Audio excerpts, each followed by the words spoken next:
கர்த்தராகிய இயேசுவின் இனிமையுள்ள நாமத்தில் நான் உங்களை வாழ்த்துகிறேன், வரவேற்கிறேன். நாடுகளில் தேவனுடைய வார்த்தையுமாய் உங்களோடு கூட ஆயிருக்கு. கர்த்தர் கிருபை செய்திருக்கிறார். அவர் உண்மையான தேவன், நம்மை ஆசீர்வதிக்கிறவருமாய் நம்மோடு கூட இருக்கிறார். ஆதியாகமம் 37ஆம் அதிகாரம் அதில் 34 வசனம் வாசிக்கலாம். ஆதியாகமம் 37ஆம் அதிகாரம் அதில் 34 வசனம். தன் வஸ்திரங்களை கிழித்து தன் அறையில் ரெட்டு கட்டி கொண்டு அநேக நாள் தன் குமாரனுக்காக துக்கித்து கொண்டிருந்தார்.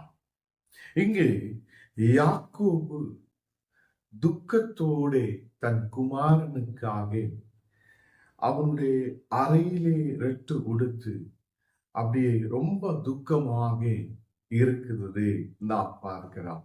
கர்த்தருடைய பிள்ளைகளே, இந்த நாடுகளில் அநேகர் துக்கத்தோட, பாடுகளோட, கஷ்டத்தோட, கண்ணீரோட, மன கவலையோடு அநேகர் ஆயிருக்கலாம். இந்த உலகத்தில் நாம் ஆயிருக்கும் போது அநேகர் பிள்ளைகளை பற்றி நினைத்து துக்கத்தோடு, அழுதலோடு இருக்கிறார். குழந்தைகள் நம்முடைய பெற்றோர்களுடைய வார்த்தைகள் கேட்காதபடி அவங்களுக்கு ஏற்ற மாதிரி கடந்து செல்லும் போது பெற்றோர்கள் துக்கத்தோடு ஆயிருக்கலாம். இல்லைனால் இந்த உலகத்திலே அநேக பிரச்சனைகளுடைய நடுவில் நாம் ஆயிருக்கும் போது துக்கமான சூழ்நிலைகள் நம் வாழ்க்கையில் இருக்கலாம். இங்கே யோசேப்பு 17 வயசு உள்ளவனாய் இருக்கும் போதே யோசேப்பு ஆடு மேய்க்கிறதுக்காக தன் சகோதரங்களோடு கூட அதை உதவிகள் செய்து அவங்களோடு கூட ஆயிருக்கிறார். இந்த நாடுகளில் யோசேப்பு அநேகம் அதை நல்ல சொப்னங்கள் பார்க்கிற ஒருவனாயிருக்கிறார். யோசேப்பு அதை தன் தகப்பனுக்கு நல்ல கீழ்ப்படிந்தவனும், யாக்கோபுக்கு கீழ்ப்படிந்து அதை அந்த தேவனுடைய வார்த்தைகளின் படி நடக்கிற ஒரு மகனாயிருக்கிறார். ஆண்டவர் பிள்ளைகளே, நாம் உலகத்தில் ஆயிருக்கும் போது பெற்றோருக்கு கீழ்பட்டு அதை அவங்களை நேசித்து நாம் முன்னாடி கடந்து செல்லுகிறார். இங்கே அதே மாதிரி யோசேப்பு தன் தகப்பனுக்கு நல்ல ஒரு குழந்தையாய், நல்ல ஒரு பிள்ளையாய் அங்கே காணப்படுகிறார். தகப்பனார் நல்ல வஸ்திரங்களை அவனுக்கு வாங்கி கொடுக்கிறார், நல்ல ஆடைகளை அவனுக்கு கொடுக்கிறார். அவன் அதை நல்ல அன்பை தகப்பனார் யோசேப்பிடத்தில் செலுத்துவதை பார்த்து அவங்களுடைய சகோதரங்களுக்கு அதை பிடிக்க மாட்டேன். அவங்களுடைய சகோதரங்களுக்கு ஒரு பொறாமை அங்கே உருவாகிறார். அதே மாதிரி அவன் அநேக சொப்பனங்களை பார்த்து இந்த சகோதரங்கள் கிட்ட சொல்லுகிறார். ஒரு சொப்னம் அவன் பார்க்கிறான். வயலில் யோசேப் ஆயிருக்கும் போது அந்த வயலில் அதை அரிகளை அறுத்து கொண்டிருக்கும் போது அங்கே அவனுடைய அதை அரிக்கட்டுகள் அதில் எழும்பி நிற்கிறதை பார்க்கிறான். அதே மாதிரி சகோதரர்களுடைய அரிக்கட்டுகளில் அங்கே அதை குனிந்து பணிந்து கொள்வதை அவர் பார்க்கிறார். இங்கே சகோதரங்களுக்கு ரொம்ப பொறாமை.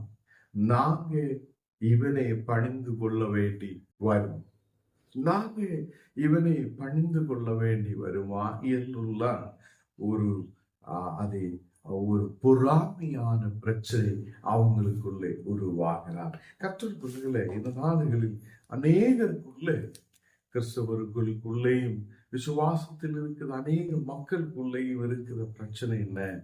நாம் பொறாமைப்படுகிறவராய் மாற்றப்படுகிறார். அந்த பொறாமையான வார்த்தைகள் நம் வாழ்க்கையிலிருந்து எடுத்து மாற்றிட்டோம்.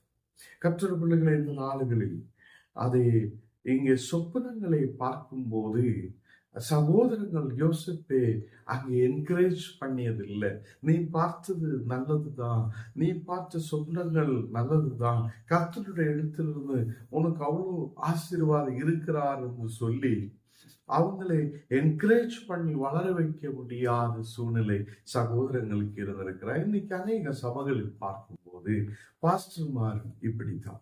பாஸ்டர்மார் தங்களுடைய அதே ஆலயத்துக்குள்ளே வருத அநேக விசுவாசிகளின் நல்ல குணங்களை பார்க்கும் போது என்கரேஜ் பண்ணது இல்லை. அநேக நல்ல சொப்பனங்களையும் தர்சனங்களையும் கர்த்தருடைய வார்த்தைகளையும் பற்றி கவனமாய் இருக்கிறது பார்க்கும் போது அந்த மக்களை என்கரேஜ் பண்ணது இல்லை. ஏன்னா எனக்கு மேலாக இவங்கள் கடந்து செல்லுமா என்னுள்ள ஒரு பொறாமை. அநேக இடத்தில் இது பார்க்க, அநேக ஊழியக்காரட மத்தியில், அநேகம் சபைகளோட மத்தியில் இன்னைக்கு உள்ள பிரச்சனை இதுதான். இதே யோசேப்புக்கு வந்த மாதிரி பிரச்சனைகள் அநேக சபைகள் இன்னைக்கு நடக்கிறார். அந்த சபைகளில் மக்களை உருவாக்குவதில் ஊழியக்கார் முன்னாடி வருவதில்லை. இந்த நாடுகளில் அநேகர் அதை உருவாக்குத வேலையில் முன்னாடி இல்லை. அநேகர் சபை நடத்துகிறார், அப்படி எப்படியோ சபையை கொண்டு போகிறார், 4 பாட்டு பாடுகிறார், ஆராதனை நடத்துகிறார், கடந்து செல்லுகிறார். இந்த நாடுகளில் அதை நாம் யோசேப்பை போல சொப்பனத்தை பார்க்கிறவங்க, விஷன் இருக்கிற மக்கள், அதை கர்த்தருக்காக நிற்க வேண்டி இருக்கிற அநேக மக்களே இந்த நாடுகளில் தான் தெரிந்து கொள்ள வேண்டும். அவங்களுக்கு உள்ள கர்த்தர் கொடுக்கிற ஆசீர்வாதங்களை பார்த்து பொறாமப்படாமல் அவங்களை வளர வைக்கிற மக்களாய் நாம் மாற்றப்பட வேண்டும். இங்கு இந்த சகோதரங்கள் யோசேப்பு மேல் பொறாமப்படுகிறார். எப்படியாவது இவனை அதை சாகடிக்க வேண்டும், எப்படியாவது இவனை கொலை பண்ண வேண்டும் என்னுள்ள சூழ்நிலைக்கு நேராய் கடந்து செல்ல இருக்கிறார். அதே பொறாமை எப்பவுமே அந்த மனிதனை சாகடிக்கிற தரத்தில் இல்லைன்னா அந்த மனிதனை இல்லாய்மை செய்வதற்காக அதை உள்ள ஒரு சூழ்நிலை உருவாக்கப்படும். அதை கற்றல் பிள்ளைகளே, இந்த நாடுகளில் இயேசுவை ஏற்றுக்கொண்டிருக்கிற ஞானம் நீங்களும் பொறாமைகள் விட்டுவிடட்டும்.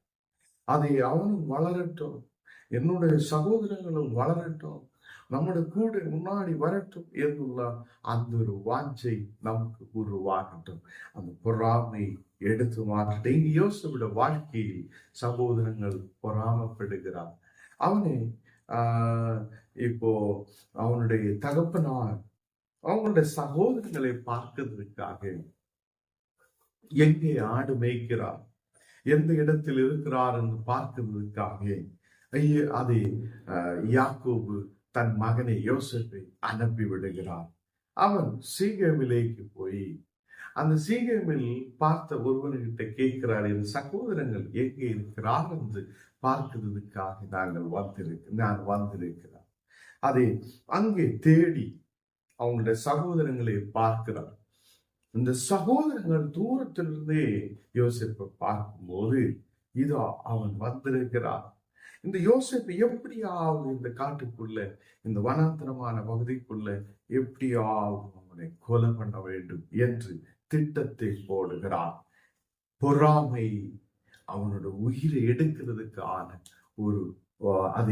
ஒரு திட்டத்தை உருவாக்குறார். கற்றுக்கொள்ளுகிற இந்த நாடுகளில் நம்மளோட வாழ்க்கையில் இருந்த பொறாமைகள் விட்டு மாறட்டும். அநேகரை கொலை பண்ணுகிற சூழ்நிலையில் இருக்கிற சூழ்நிலைகள், அநேகரை உலகத்திலிருந்து அழிக்க பார்க்கிற சூழ்நிலைகள் நம் வாழ்க்கையிலிருந்து மாற்றப்படட்டும். அது தூரத்திலிருந்தே சகோதரங்கள் திட்டம் போடுகிறார். யோசேப் வருகிறார். அவன் தன் தகப்பன் இடத்திலிருந்து தனியா நமக்கிட்ட வருகிறான். எப்படியாவது இந்த இடத்தில் அடிச்சு கொலை பண்ணி எப்படியாவது அவனை அழிச்சு விடலாம் என்று நினைக்கிறான். கர்த்தர் பிள்ளைகளே, தேவன் ஒரு திட்டத்தை வைத்துதான் யாருக்கும் அவனை அழிக்க முடியாது. யோசேப்பு 17 வயசிலிருந்து யோசேப்பு அதை ஆண்டவருடைய திட்டத்துக்குள்ளே அவன் தேவன் நடத்துவதை நாம் பார்க்கிறார். அநேக சொப்பனங்களை கொடுக்கிறார். நீ பிரிவினாய் மாற்றப்படும் என்று சொல்லப்பட்டிருக்கிறார். நீ நல்ல நிலையில் முன்னாடி போகும் என்று சொல்லப்பட்டிருக்கிறார். இந்த நாடுகளில் ரூபன் சொல்லுகிறார், அதே நீங்க அவனை கொலை பண்ண வேண்டாம், அவனை இந்த பள்ளத்துக்குள்ள எப்படியாவது எடுத்து போடுங்க, அதை அவனை அடிச்சு நீங்க கொலை பண்ணி அது தேவனுக்கு விரோதமான கிரியை நீங்க எதுக்கு செய்யணும் என்று சொல்லி ரூபன் அவனை அதை இந்த சகோதரர்களிலிருந்து அவனை காப்பாற்றுகிறார், அவனை உயிரை காப்பாற்றுகிறார். எல்லாரும் எல்லாரும் கூட எடுத்து அவனை அந்த பள்ளத்துக்குள்ளே, அந்த குழிக்குள்ளே போடுகிறான். அந்த குழிக்குள்ளே அவன் இருட்டான சூழ்நிலை, அந்த தண்ணீர் இல்லாத சூழ்நிலையில் அந்த இடத்தில் அவன் இருக்கும் போதும் தேவனிடமே அந்த யோசேப் விசுவாசமாய் இருந்திருக்கிறான். என் தகப்பனுடைய தேவன் என்னையும் வழி நடத்துவார், என்னையும் முன்னாடி கொண்டு போகுவார் என்ற விசுவாசத்தில் அப்படி முன்னாடி இருந்திருக்கிறார். அவங்களுடைய சகோதரங்களில் ஒருவன் யூதா. அப்படியே அவனை வருத இந்த இஸ்மாயிலியர் அப்படியே வருகிறார். அவர்கள் பிசினஸுக்காக அதை விற்கிறது வாங்குறதுக்குமான அதை மக்களாக இருக்கிறார். அதனால இவனை இந்த குழியிலிருந்து எடுத்து எப்படியாகும் இந்த இஸ்மாயிலியருடைய கரங்களில் அனுப்பு, அதை விற்று விடலாம் என்று நினைக்கிறேன். கர்த்தருடைய பிள்ளைகளே, எவ்வளவு சோதனைகள் இந்த யோசேப் வாழ்க்கையில் வருகிறார். அந்த யோசேப்புடைய வாழ்க்கையில் அநேக சோதனைகள், அநேக பிரச்சனைகள், அநேக பாடுகள் அங்கே வரும்போது இப்போ அவனுடைய சகோதரங்களால் விட்டுவிடுத சூழ்நிலை அங்கே உருவாகிறார். இப்போ அந்த இஸ்மாயிலியர் அவனை வாங்கி ஈஜிப்டுக்கு கொண்டு போகிறார். கர்த்தருடைய பிள்ளைகளை, தேவன் அவனை ஒரு திட்டத்தோடு ஈஜிப்டுக்கு கொண்டு போகிறார். சகோதரங்களுக்கு அது தெரியாது. அங்கே ஈஜிப்டுக்கு கொண்டு போகுதா சூழ்நிலையில் அங்கே சகோதரங்கள் வந்து தகப்பனார் கேட்டு சொல்லுகிறார், உன்னுடைய மகனை ஏதோ ஒன்று சாப்பிட்டு விட்டிருக்கிறார், ஏதோ காட்டிலே மிருகங்கள் சாப்பிட்டு இருக்கிறார், அதை அவனுடைய உடை இதா இருக்கிறார், இதுதான் அவனுடைய ஆடைகளா உடைகளா என்று கேட்கும் போது அவனுடைய வஸ்திரங்களை அவன் பார்த்திருக்கிறான். உண்மையா இது என்னுடைய யோசேப்புடைய என்னோட மகனுடைய அதை வஸ்திரங்கள் தான் என்று திட்டப்படுத்தி அவன் இறந்து போயிருக்கிறார் என்று சொல்லி யாக்கோபு அவ்வளவு துக்கத்தோடு அவனுடைய அறையில் போய் உட்காருகிறார். கர்த்தருடைய பிள்ளைகளை, அவனுடைய தன் வஸ்திரங்களை கிழித்து போடுகிறார். யாக்கோபு அவ்வளவு மன கஷ்டத்தோடு இருக்கிறார். அவன் எடுத்து கெட்டி கொண்டு அநேக நாடுகள் தன் அறையிலே உட்கார்ந்து இருக்கிறார், துக்கித்து கொண்டு இருக்கிறார். மகன் போய்விட்டு இருக்கிறார். அப்படியே இருக்கிற சூழ்நிலை. இங்கே கர்த்தருடைய பிள்ளைகளே, இந்த நாடுகள் துக்கத்தோட கவலையோடு நீ இருக்கும் போது கர்த்தருக்கு உன்னை வைத்து, உன்னோட மகனை வைத்து, உன்னுடைய பிள்ளைகளை வைத்து, மகளை வைத்து ஒரு பெரிய திட்டம் தேவன் வைத்திருக்கிறார். யாராலும் அதை அழிக்க முடியாது, யாராலும் அதை மாற்ற முடியாது. அந்த திட்டத்துக்கு நேராய் கடந்து வர நாம் நம்மை தாமே கர்த்தருக்கு ஒப்பு கொடுங்க. நாம் நம்மை தானே கர்த்தருக்கு ஒப்பு கொடுங்க. அந்த ஈஜிப்டில் கொண்டு போய் அந்த இடத்தில் ஒரு பெரிய ராஜாக்களோடு உட்கார வைத்த தேவன், யோசேப்பை ராஜஸ்தானத்துக்கு உயர்த்தின தேவன், இந்த நாடுகளில் நம்முடைய குடும்பங்களை, பிள்ளைகளை தேசத்தில் உயர்த்துவார். அதை நம்முடைய துக்கங்களை கர்த்தர் மாற்றுவார், நம்முடைய கவலைகளை கர்த்தர் மாற்றுவார். இந்த நாடுகளில் முழுசாய் நாம் கர்த்தருக்கு நேராய் கடந்து வரட்டும். ஆண்டவருக்கு என்னை தேவை இருந்தால் அவர் என்னை நடத்துவார். ஆண்டவருக்கு என்னை வைத்து ஒரு திட்டம் இருக்கிறதா, அவர் அதை செய்து முடிப்பார் உள்ள விசுவாசத்தோடு நாம் முன்னாடி கடந்து வரட்டும். உன்னுடைய துக்கங்களை மாற்றுத தேவன், அவர் உண்மையுள்ளவராய் இருக்கிறார். உன்னுடைய குடும்பத்திலே எல்லா கவலைகளையும் மாற்று தேவன் அற்புதமான தேவனாய் இருக்கிறார். இங்கே யாக்கோபு தன் மகனுக்காக துக்கப்படுகிறார். யாக்கோபு தன் மகனை ஏதோ ஒன்று சாப்பிட்டு விட்டிருக்கிறார் என்னுள்ள மனக்கவலையோடு அப்படியே உட்கார்ந்திருக்கிறார். இந்த நாடுகளில் தேவன் முன்னவே யோசேப்பு கிட்ட சொல்லி அதை உன்னை எல்லாரோட முன்னாடி உயர்த்துவார் என்று சொப்பனத்தை கொடுத்திருக்கிறார். அதே சொப்பனத்தை தகப்பனார்கிட்ட சொல்லி இருக்கிறார். என்றால் கூட தகப்பனார் இந்த கஷ்டத்தில் துக்கப்படுகிறார். அந்த தேவன் சொல்லிய வார்த்தைகளை அவன் மறந்து விடுகிறான். தேவன் சொல்லிய வார்த்தைகளே, அந்த சொப்பனங்களே மகன் எங்கள்கிட்ட சொல்லி இருக்கிறார் என்பது மறந்து விடுகிறார். இந்த நாளில் அநேகர் தேவனுடைய வார்த்தைகளே தேவன் சொல்லியிருக்கிற அநேக தரிசனங்களை மறந்து விட்டுகிறார். இந்த நேரத்தில் கர்த்தர் நம்மை உயர்த்துபவராய் நம்மோடு கூட இருக்கிறார். யாரெல்லாம் விரோதமாய் மாற்றப்பட்டார், சகோதரங்கள் விரோதமாய் மாற்றப்பட்டார், அதை நம்மை தேசத்தில் உயர்த்துத தேவன் நம்மோடு கூட இருக்கிறார்.